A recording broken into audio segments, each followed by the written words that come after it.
C'était hier la journée mondiale de la liberté de la presse, une liberté de plus en plus menacée par ceux qui devraient en être les garants, à savoir les autorités politiques. C'est le constat dressé par Reporters sans frontières. L'organisation vient de publier son classement mondial annuel de la liberté de la presse. Bonjour Thibaut Brutin. Bonjour. Merci beaucoup d'avoir accepté notre invitation. Vous êtes l'adjoint au directeur général de RSF. Alors lorsqu'on regarde votre carte de la liberté de la presse dans le monde, eh bien on s'aperçoit que la moitié de la population mondiale vit aujourd'hui dans un pays en rouge, c'est-à-dire un pays où la situation de l'information est jugée par votre organisation très grave. Ça veut dire quoi? Ça veut dire que les entraves au travail des journalistes se banalisent aujourd'hui dans le monde? Oui, absolument. On assiste à un déclin de la liberté de la presse dans un grand nombre de pays du monde. Vous parliez des pays où la situation est très grave. Si on regarde d'une perspective inverse, il n'y a que 8 pays dans le monde où nous considérons que la liberté de la presse est bonne. Qu'est-ce que ça veut dire, la liberté de la presse? Il y a parfois une tentation de réduire ça aux questions de sécurité. Pour Reporters sans frontières, un journaliste qui peut travailler librement, il travaille évidemment sans risque pour sa sécurité, mais également dans un contexte social qui lui est favorable, avec un cadre légal qui est satisfaisant, également avec des contraintes économiques limitées, et enfin sans pression politique. Et c'est là-dessus que nous avons mis l'accent cette année, puisqu'on a assisté à un déclin net, moins de 7%. De l'indicateur politique, c'est sans précédent pour nous. Et vous disiez très justement que non seulement les hommes politiques, les formations politiques ne sont plus les garants qu'ils devraient être de l'exercice du journalisme libre, mais aussi, malheureusement, ils participent parfois au discrédit du travail journaliste et aussi à des campagnes de désinformation. Donc c'est particulièrement préoccupant. Ça se voit aussi avec le manque de volonté politique au niveau international. Je pense à ce qui se passe à Gaza. Donc il est vraiment important qu'il y ait un sursaut politique pour défendre le journalisme. Et vous parlez de campagnes de désinformation. C'est vrai que certains pays cherchent à imposer, et notamment dans ce monde de plus en plus conflictuel, un certain narratif. C'est le cas par exemple de la Russie. Je vous propose qu'on écoute tout de suite le témoignage d'un journaliste russe recueilli par nos confrères d'Arte et on commente juste après. En ce moment, c'est très difficile d'être journaliste en Russie. Soit tu ignores ce qu'il se passe en Ukraine, soit tu choisis de parler d'autre chose. Mais moi, je ressens le besoin de prendre position et de dire que la situation est grave et qu'il y a des problèmes. Quitter la Russie, pour moi, c'est hors de question. J'aime ce pays. Donc la seule solution pour continuer à publier, c'est de créer mon propre canal Telegram. Voilà, on vient de l'entendre, Thibaut Brutin. La seule solution, disait ce jeune journaliste, c'est de créer mon propre canal Telegram. Concrètement, que risque un journaliste russe qui décide, par exemple, de prendre la parole sur l'Ukraine en ayant un narratif différent de celui dicté par le Kremlin? Il risque la prison, il risque la fermeture de ses canaux de diffusion et également parfois malheureusement des atteintes à sa vie. Donc c'est pour ça qu'il est vraiment important de défendre un journalisme de qualité en Russie ou du moins pour la Russie, puisque de très nombreux journalistes indépendants qui ne voulaient pas s'affilier au narratif du Kremlin ont pris le chemin de l'exil. C'est une tragédie humaine, c'est une tragédie pour un paysage médiatique qui a été complètement bouleversé par la guerre en Ukraine. Donc c'est vraiment le contre-champ de l'invasion de mars 2022. Et votre organisation, Reporters sans frontières, a également alerté sur le fait que la Russie forme désormais des correspondants de guerre, alors je mets ça entre guillemets, des correspondants de guerre destinés à travailler dans les territoires ukrainiens occupés. Pourquoi est-ce que ces formations vous préoccupent à RSF ? Parce qu'il y a un risque qui est parfois une tentation dans un cadre d'un débat logique de se dire il y a une vérité ukrainienne, il y aurait une vérité russe. C'est pas du tout le cas. La vérité russe, si vous voulez, c'est une fiction dictée par l'idéologie. Et c'est pour ça que nous avons alerté très tôt sur les infrastructures qui se mettaient en place de façon très significative, massive, sous des atours parfois caritatifs dans les territoires occupés d'Ukraine. Il y a eu des chaînes de télé qui sont apparues en quelques mois. Il y a Mediatopol, qui est un centre de formation des journalistes, entre guillemets. Donc, que le public ne se laisse pas avoir. Il y a une sorte de contrefaçon du journalisme, ça s'appelle la propagande. Il y a une usurpation de la qualité de reporter. Et c'est très inquiétant de voir la propagation de ces pratiques. La réponse, évidemment, c'est plus de journalisme de qualité, plus de journalisme libre, et c'est ce que nous faisons avec ceux qui nous font confiance et qui viennent de la diaspora des journalistes russes. Justement, comment est-ce que les Ukrainiens, et d'ailleurs pas que les Ukrainiens, peuvent résister finalement à cette expansion du système propagandiste du Kremlin que vous êtes en train de décrire? Il nous faut un paysage médiatique ukrainien fort, c'est indispensable. On voit que, bien sûr, l'Ukraine, c'est un territoire, un pays, une nation qui force l'admiration à bien des égards.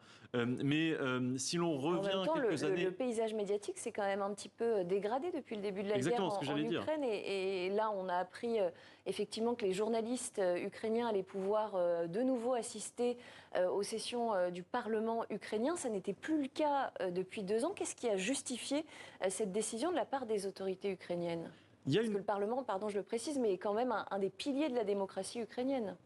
Il y a une vigilance de la part de la société civile et des journalistes pour que le contexte du conflit militaire ne soit pas un prétexte à la limitation des libertés publiques.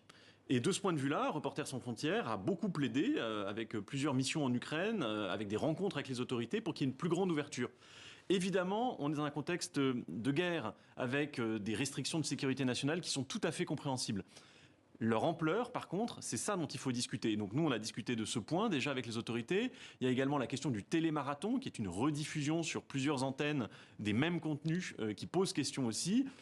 Également, dans notre viseur, il y a les restrictions d'accès à certaines zones qui sont des zones de front pour lesquelles on pense qu'il devrait y avoir une ouverture plus claire, une plus grande transparence sur les conditions d'accès. Et aujourd'hui, vous êtes satisfait des garanties que vous avez obtenues de la part des autorités ukrainiennes? Parce que, par exemple, dans le cadre de l'accès de ces journalistes au Parlement ukrainien, avant la guerre, ils étaient près de 4000 à être accrédités. À partir de demain, ils seront 20 à 30 journalistes qui pourront à nouveau assister à ces sessions parlementaires. Est-ce qu'il n'y a pas quand même un petit sentiment de progrès, mais d'échec aussi en même temps de la part de votre organisation? Oui, enfin, les progrès sont lents. C'est compréhensible dans le contexte militaire.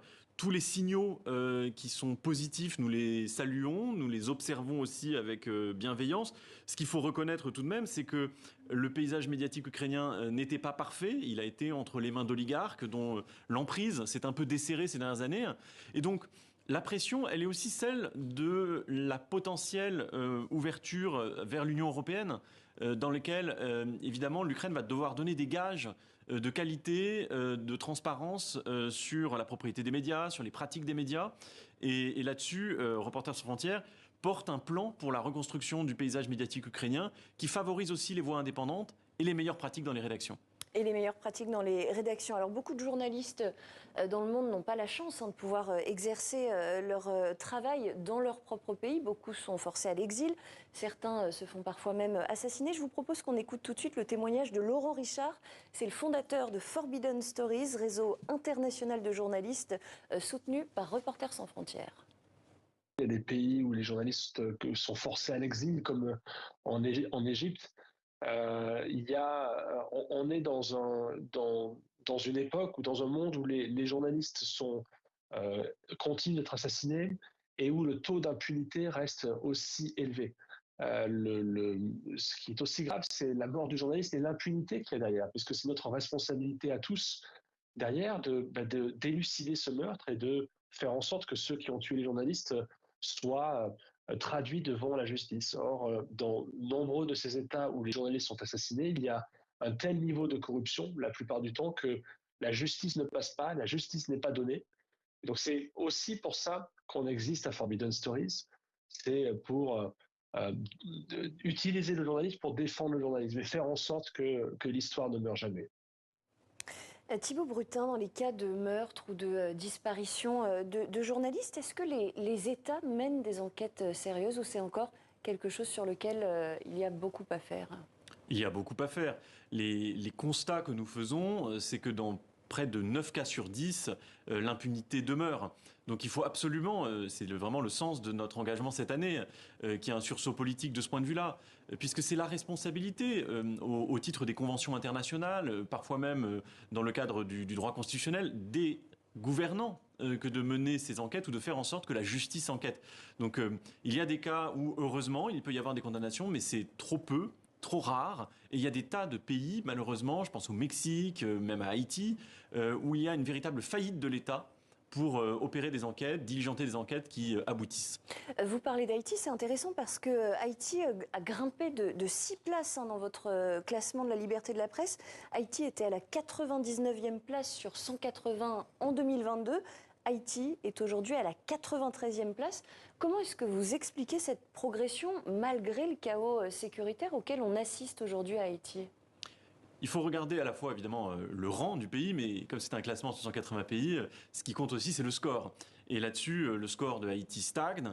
La situation est jugée très difficile, donc on est dans la catégorie orange que vous avez vu sur la carte de tout à l'heure. Le paysage médiatique haïtien, il a été longtemps dynamique, vif. Après le tremblement de terre de 2010, il y a eu un renouveau. Là, ce qui se passe est particulièrement inquiétant et Reporters sans frontières a publié avec 90 journalistes haïtiens une lettre, un appel qui est une sorte de cri d'espoir, en espérant que cet espoir ne soit pas déçu, pour que la communauté internationale se saisisse de la situation de l'information à Haïti. Et d'ailleurs, au sujet de cette situation de l'information, le Nouvelliste, qui est le journal, le doyen des journaux d'Haïti, qui vient de fêter d'ailleurs ses 126 ans d'existence le 1er mai. Ce journal, son imprimerie a été vandalisée il y a quelques jours. Aujourd'hui, ce journal ne peut plus imprimer ses journaux. Il n'en existe plus qu'une version en ligne. Est-ce qu'il n'y a pas un risque quand même qu'Haïti devienne à un moment une sorte de désert informationnel ? C'est le risque, c'est le sens de notre engagement public ces dernières semaines.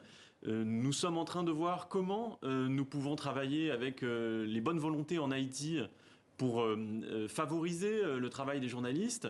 Il y a des enjeux de protection, et quand on parle d'Haïti, j'en parlais avec un de vos confrères récemment, on parle évidemment de problèmes sécuritaires, mais l'ampleur de ces problèmes sécuritaires, c'est quelque chose qui est difficilement imaginable, entendable. On parle de cadavres dans les rues qui sont à l'abandon. Donc les journalistes sont des civils, donc ils ont une vie aussi qui est particulièrement difficile en ce moment. Mais en plus de cela, ils ont un travail à mener qui est fondamental pour nous informer. Et trop peu de journalistes internationaux se rendent à Haïti. Donc nous devons compter sur cette communauté. Il faut la renforcer, il faut lui donner des moyens financiers, techniques aussi, pour continuer son travail. Le Nouvelliste a survécu à 120 ans ou 128 ans d'histoire. 126 ans d'histoire haïtienne, voilà.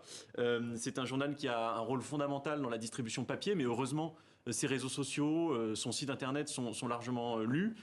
Donc voilà, le signal, c'est aussi que Haïti, c'est un pays qui a une histoire très forte, tragique à bien des égards, et nous avons confiance dans le fait que le Nouvelliste pourra republier bientôt en papier. En tout cas, c'est ce que nous allons faire en prenant la tâche avec eux sans tarder.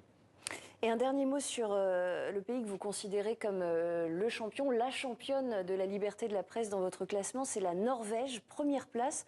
Quel est le secret de ce pays pour avoir une liberté d'informer, une liberté de la presse qui finalement fonctionne si bien ? Le succès de la Norvège et plus généralement des pays nordiques qui occupent depuis de nombreuses années maintenant le top du classement, c'est une culture historiquement ancrée de l'indépendance des rédactions, d'un cadre légal qui est très respectueux du travail des journalistes, avec des hommes politiques à l'expression mesurée. Donc c'est évidemment un modèle nordique qu'il faut questionner, dont on doit se poser la question de savoir s'il est exportable ailleurs. En tout cas, nous, c'est notre conviction, puisque les déplacements que nous faisons là-bas, c'est toujours l'occasion d'apprendre comment il y a un écosystème favorable pour l'exercice d'un journalisme au service des citoyens. Eh bien, on espère que la Norvège pourra inspirer beaucoup de pays dans le monde. Merci beaucoup, Thibaut Brutin, adjoint au directeur général de Reporters sans frontières. Merci d'avoir répondu à nos questions sur TV5 Monde.